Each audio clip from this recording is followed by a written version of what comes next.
stay with this matter a while longer and go to the Ayawaso East constituency. To be precise, Nima, where supporters of Baba Jamal have thronged the streets to jubilate over the party's decision. Fauzu Masaudu, my colleague, is our man at the constituency and joins us for more. Fauzu, many thanks for joining us. This must be a second victory for Baba Jamal. Describe the enthusiasm and the euphoria in the Nima constituency for us. Aptly described, Enu, a second victory for Baba Jamal and of course his supporters here in the Ayawaso East constituency. You can best describe this as the storm after the calm, because a while ago it was an enthralling atmosphere down there where supporters of Baba Jamal thronged his office here on the Kanda Highway in jubilation after he was cleared by the governing National Democratic Congress to contest the March 3 by-election on the party's ticket.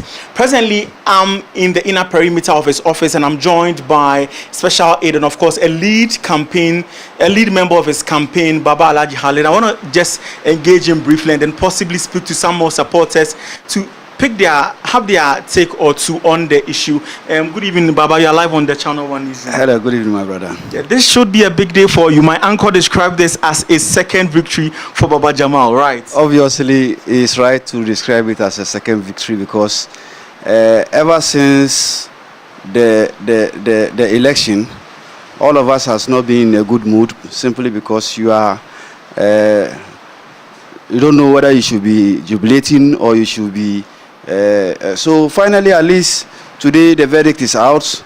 We won based on the hard work we did in the community, and as I said, in the last 7 years Baba Jamal has been in the community, has been working, has been assisting the party, taking the community's concern as his concern. And today, alhamdulillah, we thank Almighty Allah for this verdict. Again, we use the opportunity to thank especially the committee members who did a human job within the very short period of time to conclude their report and submit it to the National Executive Committee.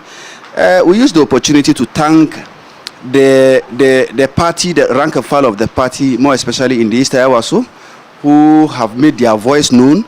And the verdict is that His Excellency Baba Jamal should lead the constituency into the by-election. We are happy. I mean, earlier he addressed the supporters, and I've just been curious. After the declaration, in the aftermath, there's been series of activities from a probe to majority caucus calling for the nullification of the results and what have you. What was Baba Jamal's coping mechanism, all these while? Well, for some of us who are very close to him, Baba Jamal is one person who takes things calm and had a very deep thought of it before he can utter a word. But for some of us, we were so concerned about the kind of treatment being meted out to someone who has sacrificed his entire life serving this party, because at the age of 27 years, Baba Jamal was a Deputy General Secretary of the party. Ever since, he has been a National Executive Member up to date. And some of us think he doesn't deserve what, especially the majority caucus did to him. Because as a party loyalist, no matter what, we should learn how to defend our own. To some of us, we were so surprised the kind of attitude shown by the majority caucus in parliament. And this is a man, inshallah, after a third match, he will be a member of parliament for East Ayawaso, and he will go and work with them. So they should have thought of it and remain neutral. You understand? So at least the most important is that it is the end that justifies the means. Baba Jamal has been cleared. What's next for him? Well, tomorrow, inshallah, we are going to file our nomination, and then immediately after that, we are kicking start our campaign, because we have wasted a lot of time, and we all know by-election has a very short period with which you have to do whatever you want to do. So we are preparing ourselves and launch our campaign immediately after he filed his nomination. What's his message going into the by-election, and do you fear as a member of the campaign team that some of these issues that have arisen in the aftermath of the election may not inure to his benefit or maybe detrimental to his chances going into the March 3 by-election? I don't know what has happened that will lead to his chances being questioned. The fact of the matter is that we had a very solid look. Those who doesn't even know, I will use this opportunity to alert them. The fact of the matter is that His Excellency Baba Jamal contested the last primary with the late MP, and the difference between them was just a little over 100 votes. And immediately after that, His Excellency Baba Jamal shouldered the entire campaign because the MP was not that well. He was the one who funded the campaign, who supported the campaign. In fact, even on the election day, he was the one who sponsored the election activities,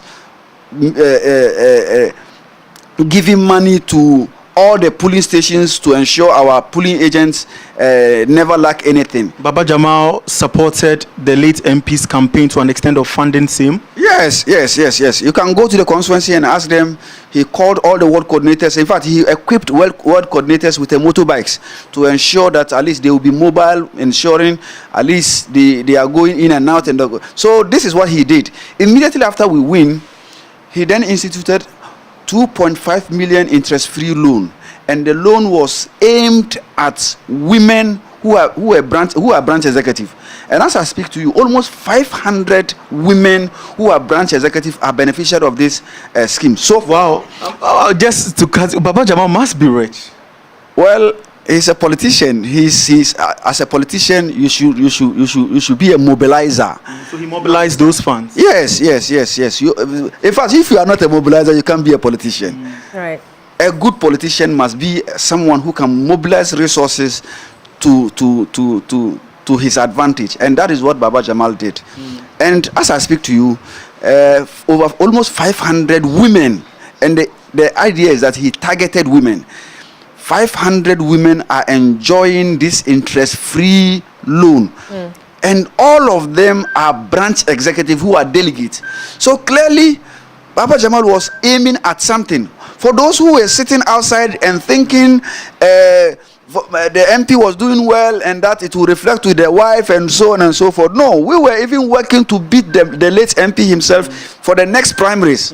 Okay, thank you very much, Baba Alhaji Khaled. I would want to also go out there to engage some of the supporters. Well, like I stated earlier, it's pouring outside, so we are not able to bring you scenes from the street, but a few of the supporters are still around that we could possibly engage. You're live on ChannelOne television. What's your name? Yeah, my name is Junior Kada, popular name Junior Kada. You must be really excited, obviously, with the clearance of Baba Jamal. I even lost my voice. But my message is advice to all entire party. Now, as we are been declared as a candidate for the NDC, we have to come together and be strong, because there is a by-election in front of us. So what I'm pleading for the whole party is to come together. No insults. Togetherness will let us take the seats, because there are so many confusion and the tensions are high. So what I'm pleading for the supporters and the entire party executive to come together to be strong and take the seats back. Thank you very much. And if you may, let me engage another supporter. Hi, you're live on ChannelOne TV. Your name? My name is Unfortunately, Nima, we do not have time. We have other delegate. stories still on Baba Jamal. So let's come back here. Right. Thank you very much for those interviews. We can see the enthusiasm of Baba Jamal's supporters. But still on Baba Jamal, though,